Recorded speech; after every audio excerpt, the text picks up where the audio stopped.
First contact and escalation. The vast expanse of space had always called to humanity, a siren song of endless possibilities.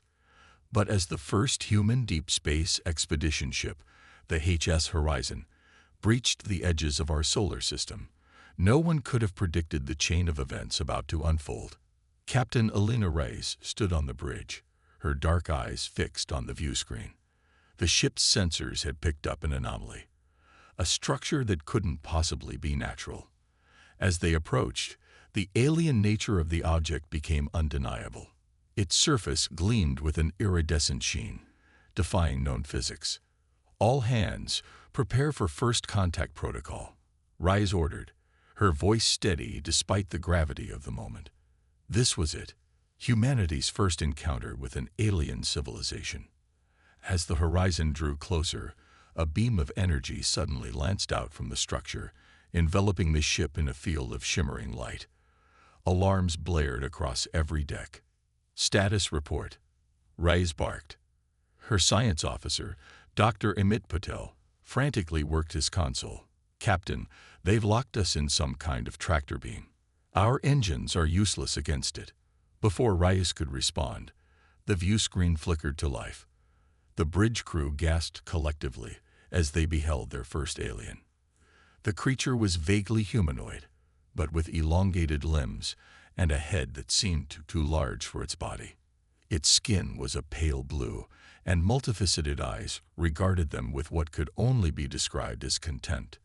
"Humans," the alien's voice reverberated through the ship's speakers, a guttural sound that sent shivers down spines. "You have trespassed into Zarkin space. Your primitive vessel will be impounded, and your crew studied." Ray stepped forward, chin held high. "We come in peace. We had no knowledge of your territory.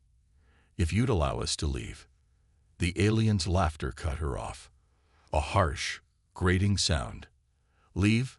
Oh no, little human. You misunderstand. You are not guests. You are specimens." The tractor beam intensified, pulling the horizon towards a massive hangar bay that had opened in the side of the alien structure. Rice turned to her crew, determination etched on her face. "Tactical, arm all weapons. Engineering, divert all power to shields and engines.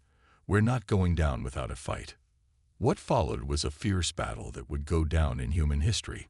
The Horizon, despite being outmatched technologically, fought with a ferocity that caught the Zarkan off guard. Human ingenuity came to the fore as the crew jerry-rigged systems, creating makeshift weapons and defenses on the fly. But it wasn't enough. After hours of combat, the Horizon lay crippled, its hull breached in multiple places. As Zarkan boarding parties approached, Rise made a fateful decision. "Initiate the Omega Protocol," she commanded, her voice heavy with the weight of what she was about to do. Dr. Patel's eyes widened. "Captain, that will destroy the ship and everyone on it." Rise nodded grimly. "And it will take that alien monstrosity with us. We can't let them take Earth by surprise. Our sacrifice will buy humanity time." As the Zarkan forces breached the hull, the Horizon's reactor went critical. The resulting explosion tore through space, obliterating the alien structure and everything around it. Back on Earth, the loss of the Horizon sent shockwaves through society. The final transmission from Captain Rice, detailing their encounter and the threat posed by the Zarkan, galvanized humanity like never before. In the months that followed, old rivalries were set aside. Nations pooled their resources, and a new era of cooperation dawned. The message was clear: humanity needed to prepare for war. Military budgets skyrocketed as governments poured money into defense and space technologies. Private corporations joined the fray, with tech billionaires funding ambitious projects to advance human capabilities. Dr. Yuki Tanaka, a brilliant physicist, made a breakthrough in propulsion technology that would allow ships to travel at speeds previously thought impossible. Her invention, dubbed the Tanaka Drive, would become the cornerstone of humanity's new space fleet. Meanwhile, in underground facilities across the globe, captured Zarkan technology from the debris field of the Horizon's last stand was reverse engineered. Slowly but surely, humanity began to close the technological gap. As the first anniversary of the Horizon incident approached, United Earth Space Command was formed. Its mandate was clear: defend Earth and take the fight to the stars if necessary. Admiral Jonathan Chen, a decorated veteran known for his strategic brilliance, was chosen to lead UEST. In a rousing speech to the first graduating class of the new Space Academy, he laid out humanity's new directive. "We are no longer just explorers of the cosmic ocean," Chen declared, his voice echoing through the auditorium. "We are now its guardians. The Zarkan thought us weak, primitive. They sought to make us specimens, but they will learn, as all who have underestimated humanity have learned throughout our history, that we are not to be trifled with." The cadets cheered, their faces a mix of determination and anticipation. They knew the challenges that lay ahead, but they also knew that humanity had always thrived when pushed to its limits. As the first ships of the new fleet took to the stars, a message was broadcast across all frequencies, in every language of Earth, and aimed at the depths of space. "To the Zarkan and any who would threaten our world, we are humanity. We come not in peace, but with a warning. We will not be subjugated. We will not be studied. We are not your specimens. We are your reckoning." The gauntlet had been thrown. Humanity was ready for whatever the universe had in store. The age of human ascendancy had begun, and the stars themselves would bear witness to their resolve. Human ingenuity unleashed. 5 years after the Horizon incident, humanity's preparations were put to the test. A Zarkan battle fleet emerged from the depths of space, intent on subjugating Earth. But this time, humanity was ready. Admiral Chen stood on the bridge of the UES Defiant, the flagship of Earth's new fleet. Around him, a mix of seasoned veterans and fresh-faced recruits manned their stations with steely determination. "All ships, battle formations," Chen ordered, his voice calm despite the looming threat. "Remember your training. Remember why we fight." The fleet moved into position, a ballet of metal and light against the backdrop of stars. As the Zarkan ships approached, humanity unveiled its first surprise. "Activate the veil," Chen commanded. Dr. Tanaka's latest invention sprang to life. A field of quantum particles enveloped the human fleet, bending light around them. To the Zarkan sensors, it appeared as if the ships had vanished. The alien vessels hesitated, confused by the sudden disappearance of their targets. It was all the opening humanity needed. "All ships, fire at will." Chen's order crackled across the comms. A barrage of advanced weaponry, born from the marriage of human innovation and reverse-engineered Zarkan tech, erupted from the cloaked fleet. Plasma torpedoes and graviton beams tore through the unprepared alien ships. But the Zarkan were not easily defeated. They quickly regrouped, their superior numbers still giving them an advantage. The battle raged across the solar system, a desperate struggle for survival. On Earth, in a hidden bunker beneath the Himalayan mountains, Dr. Ilara Vos worked feverishly. Her team had been tasked with decrypting the Zarkan language and technology. As the battle raged above, she made a breakthrough. "We've done it," she breathed, her eyes wide with realization. "We can shut down their shields." The information was relayed to the fleet. Chen wasted no time implementing the new strategy. "All ships, transmit on the following frequency," he ordered, relaying the data from Dr. Vos. As the transmission went out, Zarkan shields flickered and died. The tide of battle turned dramatically. Human ships, smaller and more maneuverable, darted between the lumbering alien vessels, striking with precision. But the Zarkan had one last card to play. Their flagship, a behemoth that dwarfed even the largest human vessels, moved into position above Earth. A weapon of unimaginable power began to charge, aimed at the heart of human civilization. "We can't let that weapon fire," Chen growled. Defiant, set a collision course. His crew looked at him in shock, but there was no hesitation in their actions. The Defiant surged forward, its Tanaka drive pushing it to impossible speeds. As they approached the Zarkan flagship, Chen opened a channel to Earth. "This is Admiral Chen. It's been an honor serving with you all. Ensure our sacrifice is not in vain. Humanity must survive. Humanity must prevail." The Defiant slammed into the Zarkan weapon just as it was about to fire. The resulting explosion was visible from Earth's surface, a new star briefly flaring in the sky. The loss of their flagship and ultimate weapon threw the Zarkan into disarray. The remaining human fleet pressed their advantage, driving the aliens back. As the last Zarkan ship retreated, a cheer went up across the human fleet and on Earth. They had done it. They had faced a technologically superior foe and emerged victorious. But the celebration was short-lived. Everyone knew this was just the beginning. The Zarkan would be back, and they would be out for revenge. In the aftermath of the battle, a new sense of purpose swept through humanity. The victory, while costly, had proven that humans could stand against the terrors of the universe. Research into new technologies accelerated. The veil was refined, allowing for longer periods of cloaking. Weapons became more powerful, ships more resilient. But perhaps the most significant advancement came in the field of biotechnology. Dr. Zara Okoro, a brilliant geneticist, developed a way to enhance human physiology. Her process, dubbed evolution acceleration, allowed humans to adapt more quickly to the rigors of space and combat. "We're not changing what makes us human," Dr. Okoro explained to a panel of world leaders. "We're unlocking our full potential, the potential that's been within us all along." The first volunteers for the process were members of the newly formed Stellar Marine Corps. These enhanced soldiers, faster, stronger, and more resilient than any humans in history, would form the spearhead of humanity's defense. As Earth rebuilt and expanded its fleet, colonies were established on Mars and the moons of Jupiter. Humanity spread through the solar system, determined never again to have all its eggs in one basket.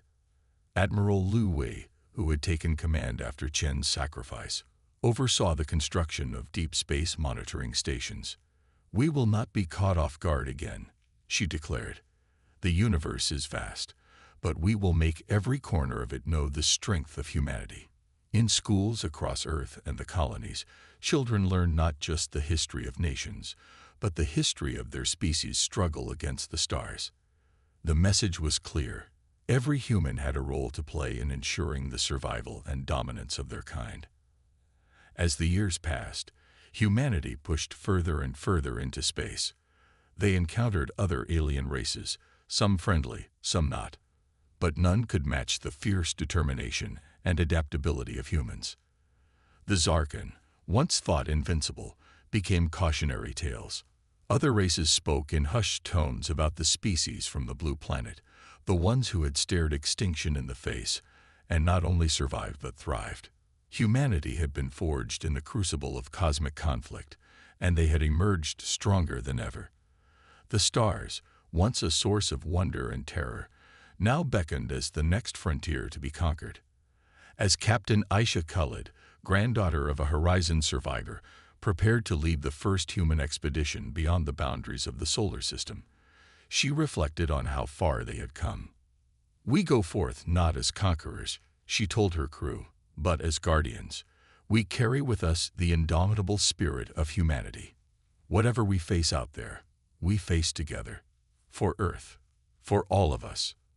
The ship's engines flared to life, and humanity took its next bold step into the cosmos, ready for whatever challenges awaited them. The turning point. Decades had passed since humanity's first victory against the Zarkan.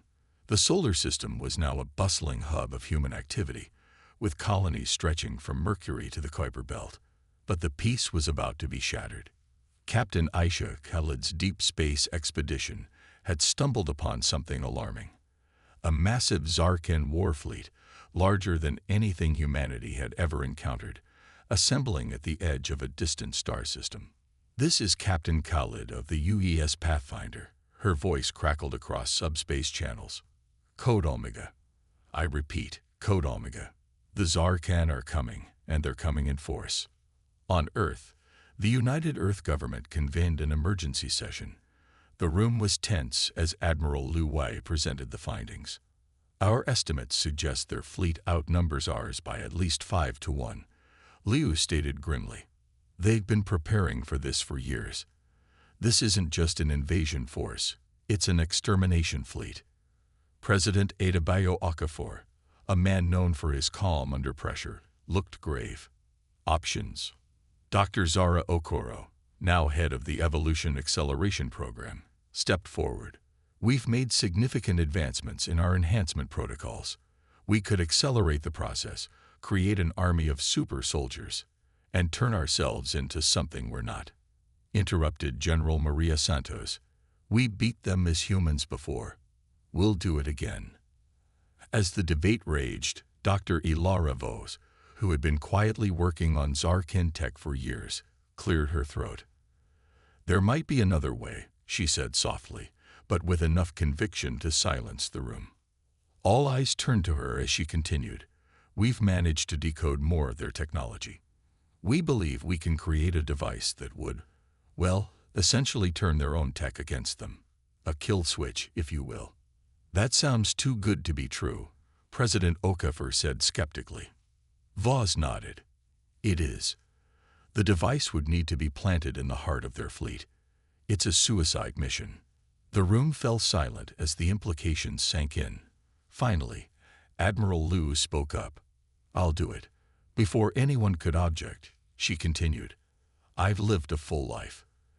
If I can give the next generation a chance to live theirs, it's worth it. President Okafor looked at her for a long moment, then nodded solemnly. Very well. We have our plan. Let's make it happen. The next few weeks were a flurry of activity. As the Zarkin fleet approached, humanity prepared for its greatest test. The day of the battle dawned. The skies above Earth were filled with ships, humanity's combined fleet, every vessel they could muster. Behind them, the gleaming cities of Earth stood as a reminder of what they were fighting for. As the Zarkin fleet emerged from hyperspace, Admiral Liu's ship, disguised with the most advanced cloaking technology available, slipped away from the main fleet.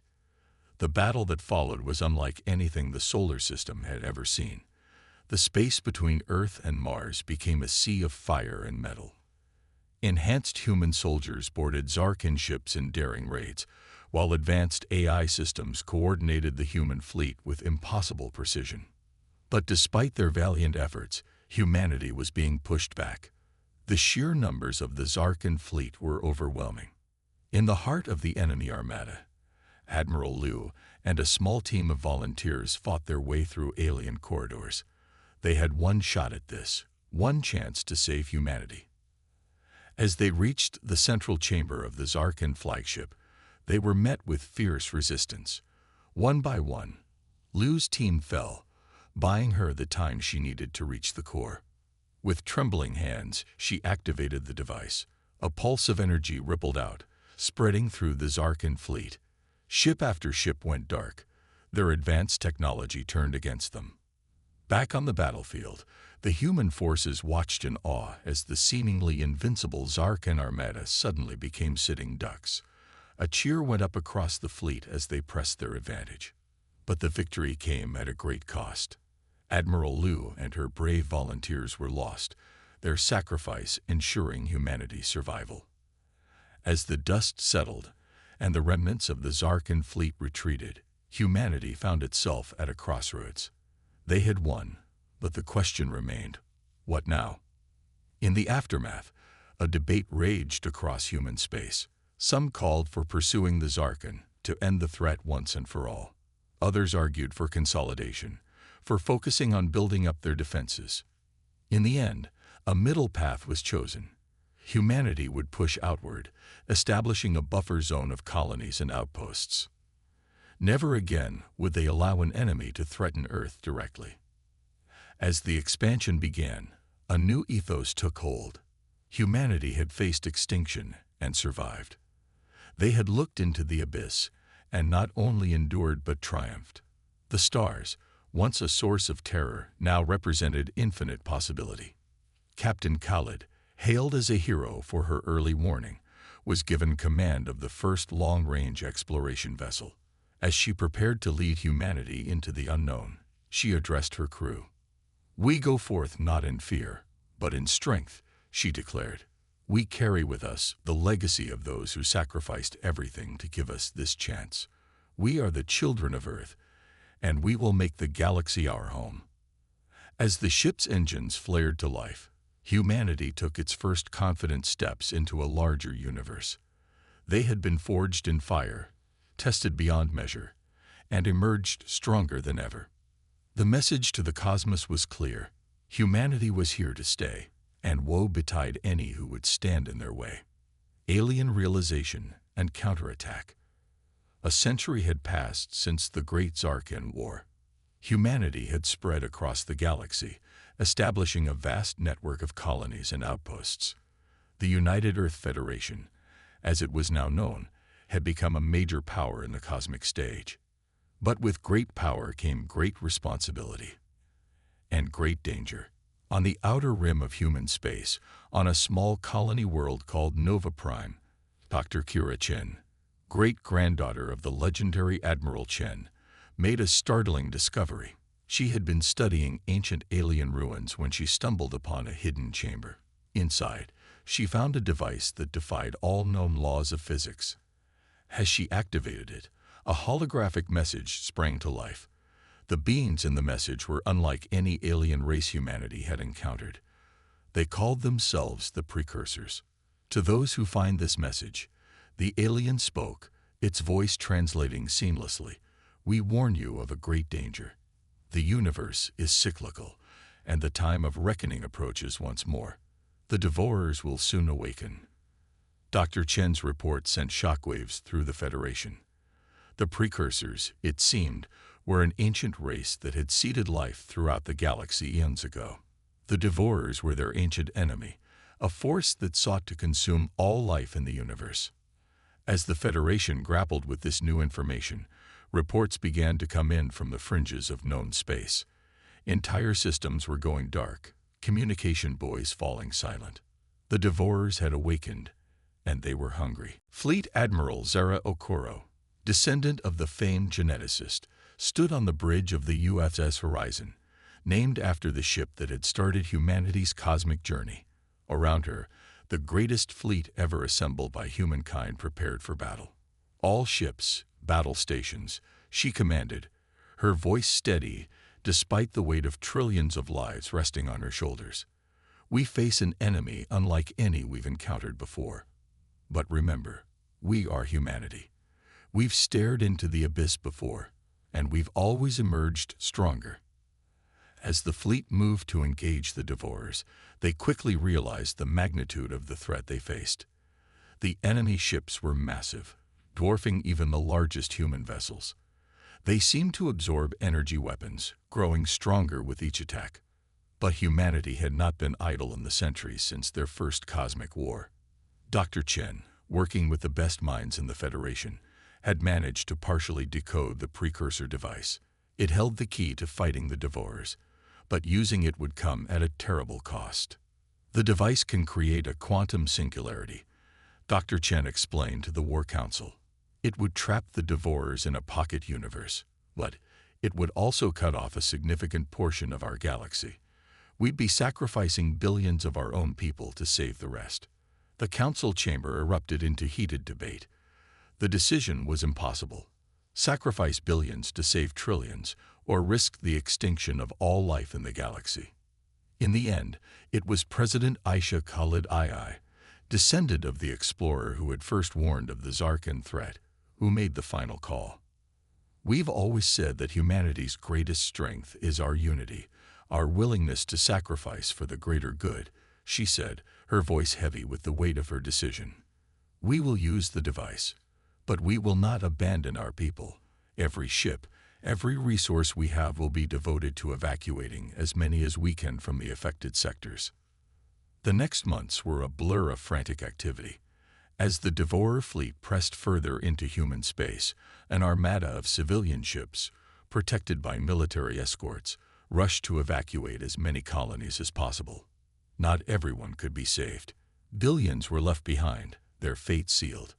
The grief and guilt weighed heavily on every human, driving them to fight harder, to make the sacrifice mean something. Finally, the day of reckoning arrived. The remnants of the human fleet faced off against the Devourers near the galactic core. At the heart of the formation, the USS Horizon carried the precursor device. As the battle raged, Admiral Okoro's voice rang out across all frequencies.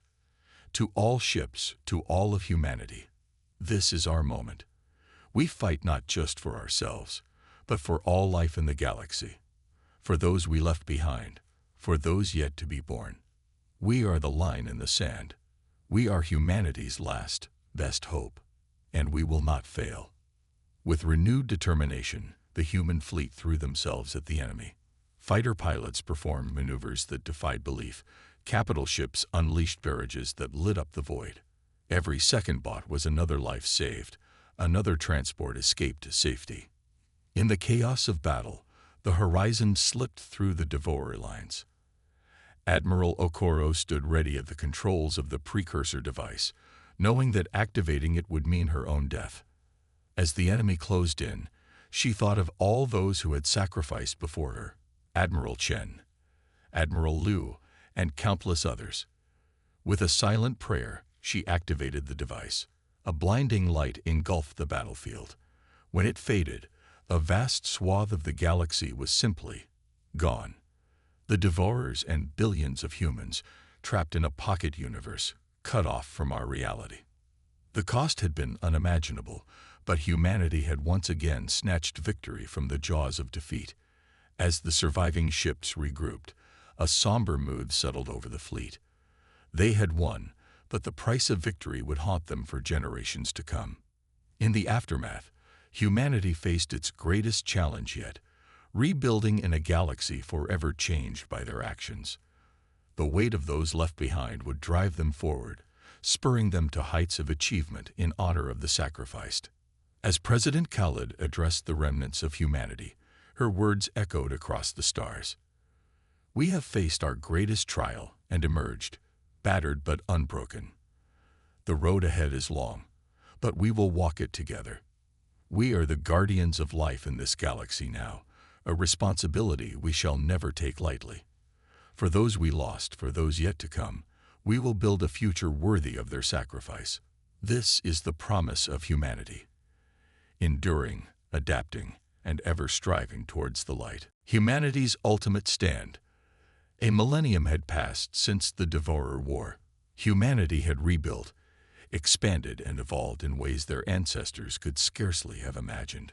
The quantum barrier that sealed off a portion of the galaxy remained, a constant reminder of the price paid for survival. Dr. Aria Zhang, quantum physicist and descendant of the Chen lineage, had dedicated her life to studying the barrier. On a quiet Tuesday morning, alarms blared across her research station. The barrier was fluctuating, weakening. "This is Dr. Zhang," she called urgently to Federation HQ. "The barrier, it's failing. We have less than a year before it collapses completely." The news sent shockwaves through human space. The Devourers, trapped for 1,000 years, would soon be free, and they would be hungry. Supreme Commander Jamal Okoro, bearing the legacy of those who had faced cosmic threats before, called an emergency council of humanity's leaders. "We've known this day might come," he addressed the assembled holographic figures. "Now we must decide. Do we flee, abandoning the galaxy we've sworn to protect? Or do we stand and fight, potentially facing extinction?" The debate was fierce. Humanity had grown powerful, but were they powerful enough to face an enemy that had nearly destroyed them at the height of their previous civilization? It was Ambassador Yuki Tanaka, representing the outer colonies, who turned the tide. "We are not the same species that faced the Devourers 1,000 years ago," she declared. "We have grown, adapted, evolved. We've unlocked secrets of the universe our ancestors could only dream of. We are the guardians of this galaxy. We will not run." Her words stirred something primal in the assembled leaders. The vote was unanimous. Humanity would stand and fight. The next months were a blur of activity. Every ship was retrofitted with the latest technology. The evolution acceleration program, refined over centuries, was pushed to its limits, creating soldiers capable of feats that bordered on the supernatural.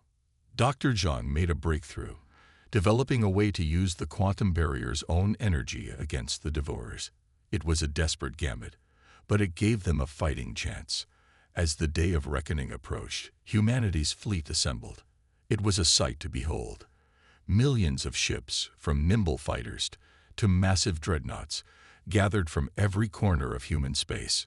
Supreme Commander Okoro stood on the bridge of the USS Defiant, namesake of the ship that had turned the tide against the Zarkon so long ago. His voice rang out across the fleet. Sons and daughters of Earth, inheritors of a legacy of defiance against the darkness. Today, we face our greatest challenge. The Devourers come not just for us, but for all life in our galaxy. We stand as the thin line between existence and oblivion. But remember, we are humanity. We have stared into the abyss countless times, and each time we have emerged stronger. Today, we fight not just for our survival, but for our right to thrive among the stars. For Earth, for all life, for the future, we fight. A roar of determination echoed across the comms. As one, the fleet moved into position. The barrier collapsed in a blinding flash of light. From the rift poured the Devourer fleet, somehow even more terrifying than the legends described. The battle that followed would be sung about for eons to come. Human ships darted between the massive Devourer vessels, their advanced weapons leaving trails of destruction. Enhanced soldiers boarded enemy ships in daring raids, fighting with a ferocity that shocked even the Devourers. Dr. Zhang's quantum weapon proved effective, turning the Devourers' own energy against them. But it wasn't enough. The enemy's numbers seemed endless, pouring through the rift without pause. As the battle raged, Supreme Commander Okoro realized the horrible truth. The rift needed to be closed, or all would be lost. But the only way to generate enough energy was to detonate the cores of multiple dreadnoughts simultaneously within the rift itself. It was a suicide mission, but there was no hesitation. Okoro gave the order, then took command of one of the dreadnoughts himself. "It has been an honor serving with you all," he broadcast to the fleet. "Ensure our sacrifice is not in vain. Humanity must survive. Humanity must prevail." The dreadnoughts plunged into the rift, their crews' faces set with grim determination. In a blinding flash that outshone suns, they detonated. The rift collapsed, taking the significant portion of the Devourer fleet with it. The remaining human forces pressed their advantage, their resolve hardened by the sacrifice they had witnessed.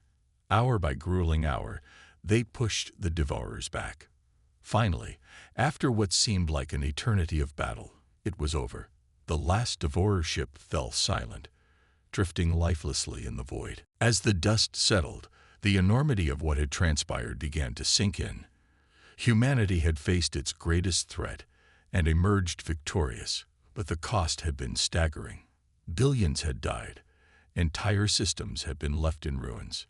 Yet, as rescue ships began the monumental task of searching for survivors, a new sense of purpose spread through the remnants of humanity. They had been tested beyond measure and had not been found wanting. In the years that followed, humanity rebuilt once more. But this time, they did so not just for themselves, but as custodians of all life in the galaxy. The knowledge and technology of the Devourers were studied and repurposed, leading to advancements that ushered in a new golden age. Centuries later, as humanity spread to galaxies beyond their own, they carried with them the lessons learned through eons of struggle. They were no longer just a species, but a force of nature, adaptable, resilient, and unbreakable. As the first intergalactic colony ship prepared to make the jump to a new galaxy, its captain addressed the crew and the billions watching the broadcast across human space. "We go forth not in fear, but in strength. We carry with us the legacy of countless generations who fought, sacrificed, and persevered so that we might reach this moment. We are humanity, guardians of life, explorers of the unknown, and shapers of our own destiny. The universe awaits, and we step forward to meet it, not as conquerors, but as stewards of a cosmic legacy. For in our hearts burns an inextinguishable flame. The true reason humans are so dangerous, so indomitable. It is hope, it is determination, it is the unyielding belief that no matter the odds, we will find a way. We are humanity, and our journey is just beginning. As the ship vanished into the depths of intergalactic space, humanity looked to the future with hope and determination. Whatever challenges lay ahead, they would face them together, armed with the knowledge that they were the descendants of those who had stared into the abyss time and time again, and always emerged stronger. The legacy of humanity's resilience, adaptability, and unwavering spirit would echo across the cosmos for eons to come. This was their gift and their responsibility to the universe.